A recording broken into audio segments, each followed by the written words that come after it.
BBOR Black Box Online Radio, coming to you from West Virginia. BlackBoxNed88 on Instagram for the bonus podcast. Alright, hello everybody, and welcome to this special weekend episode of Black Box Online Radio. As you'll see, this is part of an ongoing series called Zodiac Killer New Discovery, the Moraga Letters, and I've been corresponding with someone named Sphere the Cube, that's his YouTube name, also known as Sphere, who has shared some information with me, and Sphere might be in the possession of some documents which may have been written by the Zodiac Killer. Furthermore, Sphere has also proposed a new Zodiac Killer suspect named Robert Volvins. And on the screen right now, you'll see some of the Moraga letters going by, documents that could have a genuine connection to the Zodiac Killer mystery, and I invite you to give your responses to whether or not you think the handwriting is similar in the comments section down below. But because this is an ongoing series, I would like to focus this episode on not only the suspect, not only the handwriting, but also some possible crimes which may have a connection to the Zodiac Killer mystery. And the first one is the 1970 murder of Larry Hargis.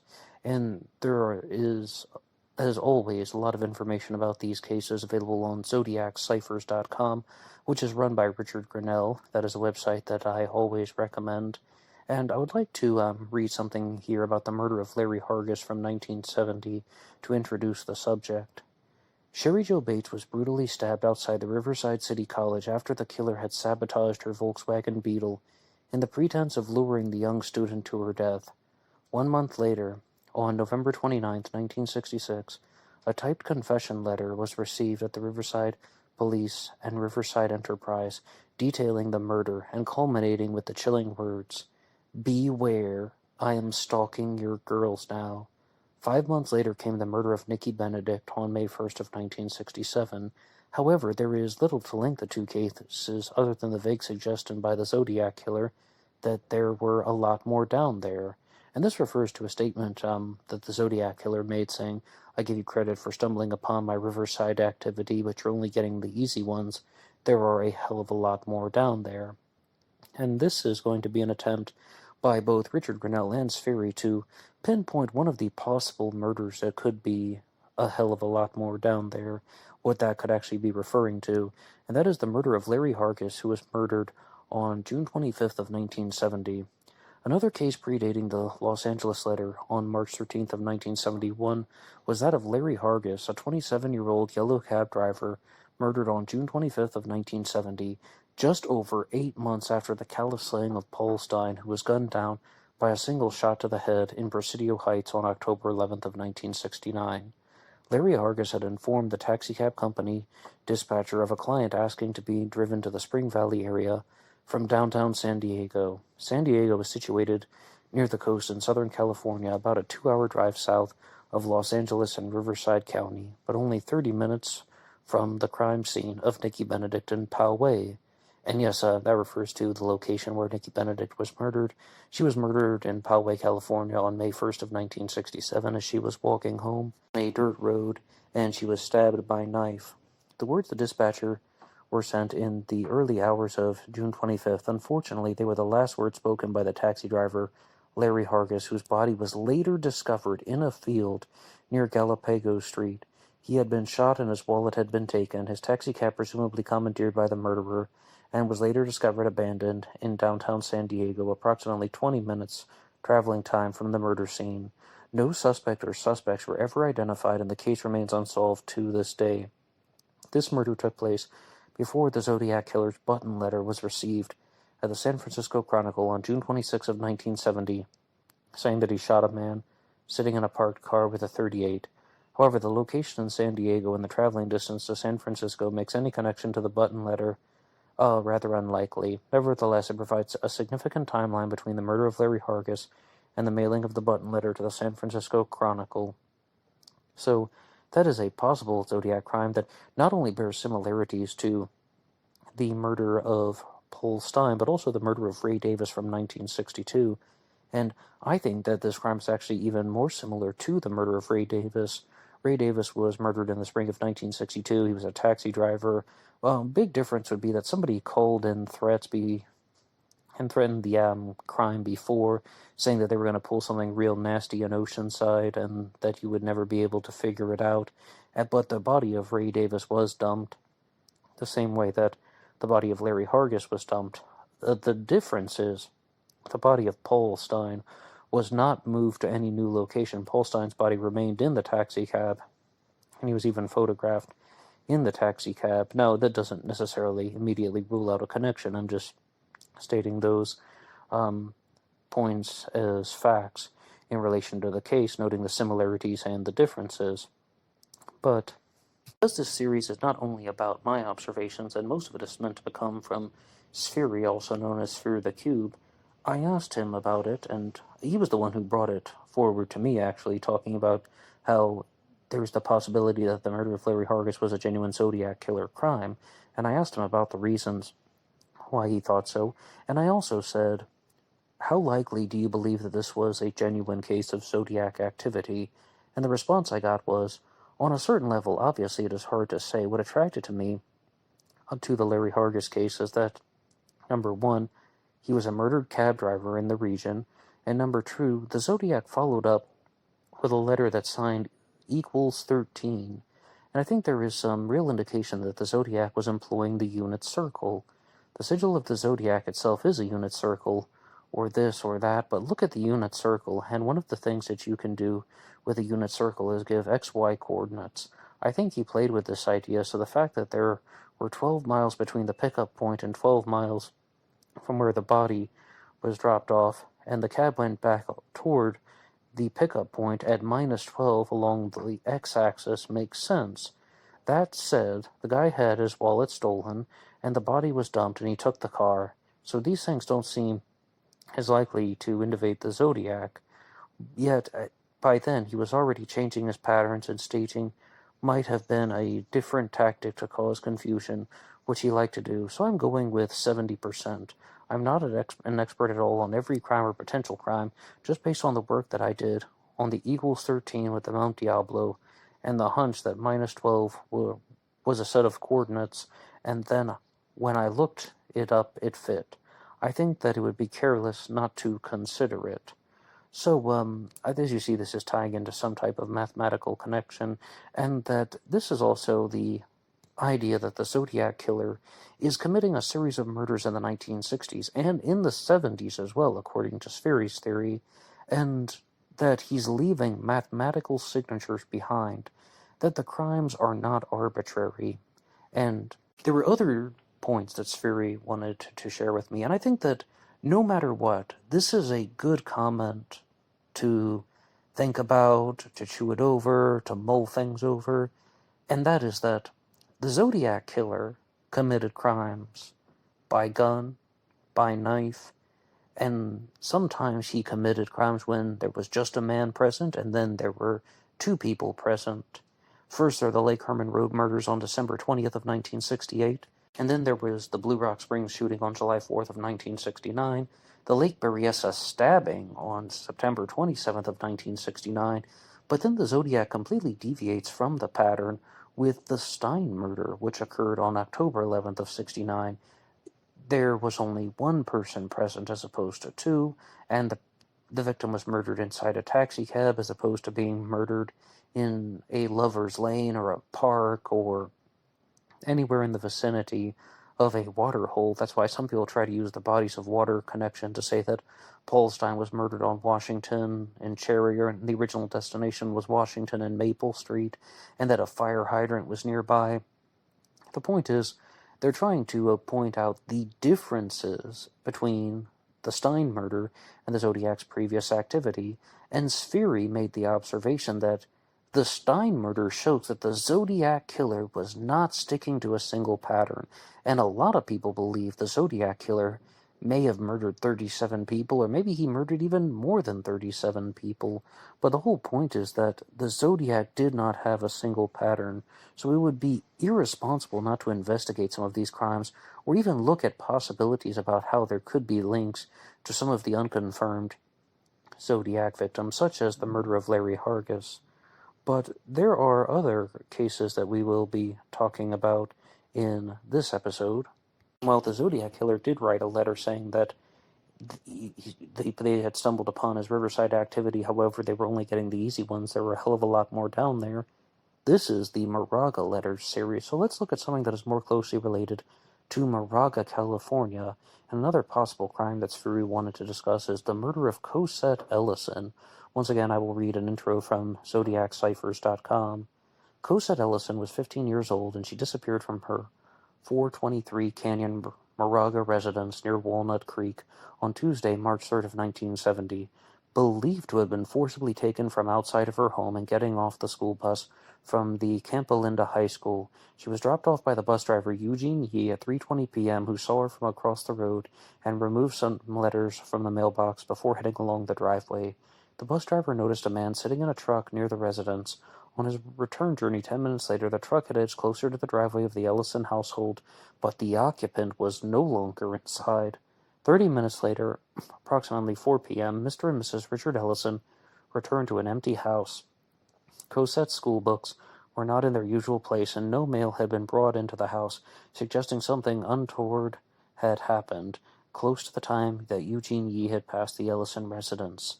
3 months later, on December 1st of 1969, Elaine Davis had been abducted from her 158 Pioneer Avenue residence in Walnut Creek. She was later found floating off Lighthouse Point in Santa Cruz on December 19th of 1969. Police investigating her disappearance were contacted by a resident of Northgate Road, approximately 4 miles east of Elaine Davis's residence, stating that her 17-year-old daughter was being harassed. The Contra Costa Times said, a resident of Northgate reported to the sheriff's office Tuesday that a man described being between 30 and 35 years old had been following her daughter for almost a week last Wednesday and Thursday afternoon. Deputy sheriff said the man followed the petite, mini-skirted high school girl from a school bus stop. They said that she received suspicious phone calls on Saturday morning, and each time the caller was attempting to find out if her parents were home. And while the man above is described as stalking this girl by the school bus, Cosette Ellison had just been dropped off after returning from school when she went missing. Northgate Road extends into the Mount Diablo State Park foothills, which will become extremely relevant when we consider the location of Cosette's body being discovered. On January 1st of 1971, nearly a year after the disappearance of Cosette Ellison, her body was found in a ravine of the Mount Diablo foothills. The residences of 423 Canyon Road and Northgate Road are extremely rural and spread out, and with a reduced chance of being overseen in the commission of an abduction. This may have been a consideration for the perpetrator, who likely followed the school buses to a remote setting. The risky nature of forcibly removing somebody from outside their residence necessitates a lack of eyewitnesses. Now, firstly, you might be noticing some Zodiac similarities in there, and very apparently there is the Mount Diablo connection. The Zodiac Killer is all about Mount Diablo, the Mount Diablo Code, talking about using radians on the top of Mount Diablo, and just the sole fact that Mount Diablo is a place where the Zodiac Killer crime scenes are visible, and that even especially if you were using a map, it would be very easy to plot out the Zodiac crime scenes at Lake Herman Road, Blue Rock Springs, Lake Berryessa, and the Presidio Heights location where Paul Stine was murdered. Now, to those of you who have followed Black Box Online Radio, you will know that I have some immediate challenges to any type of Zodiac Killer involvement with the murders of Cosette Ellison or Elaine Davis. And firstly, we need to say rest in peace to the victims. They absolutely did not deserve to die in this particular way, and no matter what, Zodiac related or not. But firstly, I always point out that the Zodiac Killer did not abduct the victims. The Zodiac also was very squeamish when it came to even touching dead bodies. I shouldn't even say that because that's speculating too much. The Zodiac Killer did not tend to touch the victims after they were dead, only really at the Stine murder. The Zodiac is moving Paul Stine's body around in the taxi cab, and some people have their own theories as to why, but for the majority of the time, the Zodiac isn't grabbing the victims or being confrontational, and I do tie that into the psychological profiling aspects, firstly by stating that I think that the Zodiac was a wimp and a coward and didn't want to have any physical contact with the bodies until after the victims were dead. But the big differences between that type of thinking and the other type of thinking is we do have a suspect who has a strong connection to Moraga, California, and this ties in to Spheri's Mount Diablo code, which talks directly about how the Zodiac killer was trying to plant a bomb and was revealing that it was in Moraga, California.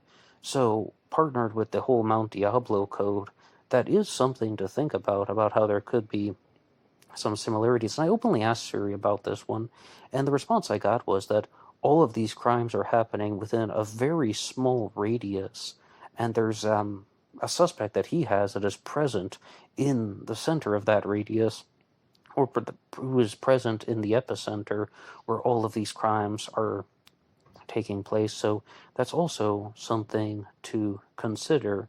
And you can be the judge. You can say any particular feedback about what you think about the murders of Cosette Ellison and Elaine Davis. That name Davis comes up a lot, as well as the murder of Larry Hargis. And the final crime that I would like to talk to you guys about is one that was mentioned on the channel last week, and of course giving a shout out to JB one more time, who shared this one with me. This is the story of the hanging Moraga skull. This is an incident that would have taken place well before the Zodiac's reign of terror, and most likely it is not a Zodiac crime. However, it is the story of a man named Henry Bellafield who was found in Moraga, California, and his skull was hanging from a tree, and almost certainly there was a noose or a similar contraption that was used to involved with the hanging, and the body of Henry Bellafield was found below the tree. The skull was still hanging, but the rest of his remains had fallen down. He had money in his pockets, and quite a substantial amount for 1937, but not only was he hanged, but also a bullet was found in his skull. However, no gun was found nearby, and I was discussing this on the most recent Zodiac Killer news report, and this is a crime that is connected to Moraga, California, of course, so we will explore the Moraga connection, but I also wanted to get to some of your comments that you had left about the hanging Moraga skull, and there were two of them in particular, because the ultimate challenge is, was this a murder, or was it a suicide, or is it some type of possible accidental death? And the first one comes to us from Batman66, who says, concerning the Moraga skull conundrum, after scrying through the fog of my obruculum, I have come to the following conclusions. A. Just because a rope was present and a gun was involved, I can't see what that would have to do with the Zodiac Killer 30-plus years later, regardless of the location. I personally doubt that the Zodiac was reading small, obscure newspaper articles as a boy, but then again, who knows? B. I do not feel that foul play was involved, as the $300 in cash was still present in the man's jacket pocket, which is the equivalent to around $6,000 today. C. A hunter happens upon a hanging corpse and then decides to shoot it for no reason, to take a callous crack at it. I don't mean to quote President Biden, but come on, man. Okay, now to throw in a bit of an interjection there, the person who made the video, Sins and Needles, the person who originally made the YouTube video that I watched first about the hanging Moraga skull, had a theory that he thought that the man committed suicide, and then a hunter found the body in the middle of nowhere, so he shot the man in the skull arbitrarily, just because it was something to do. And another detail that was shared is that the hanging Moraga skull was there for 20 months after the death. And that is not an exact number. That is the forensic estimation. They estimated that he had been hanging there for 20 months. So in that time, I mean, could somebody have come by and shot the person because he was just hanging there and just thought, whatever? Or another theory that was mentioned in the video was that the gun may have fallen to the ground, and somebody came by and thought that it was a nice gun, so they picked it up and then just walked away. But the reason I wanted to read this comment was Batman66 has something else to share.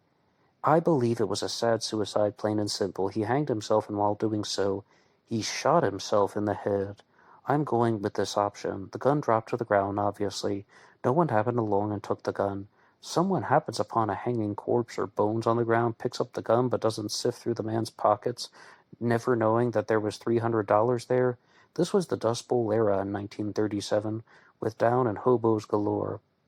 I understand someone not bothering to take the unfortunate long-deceased man's shoes or something like that because of the obvious soiling and the stench involved, but most likely they would have searched his pockets and sifted through everything at least, especially after finding a salvageable pistol. An untraceable pistol, by the way, that could have easily been bartered or sold. My amateur Sherlock Holmes brain says the following. There was a heavy rainstorm or parched desert land, which caused sudden flash flooding, not all that unusual for California. The bones did not wash away, as they were still hanging from the tree during this particular storm. It had not decomposed enough to the extent where it had detached. The gun fell naturally to the ground from the very beginning. Water then washed it a considerable distance away from the tree itself.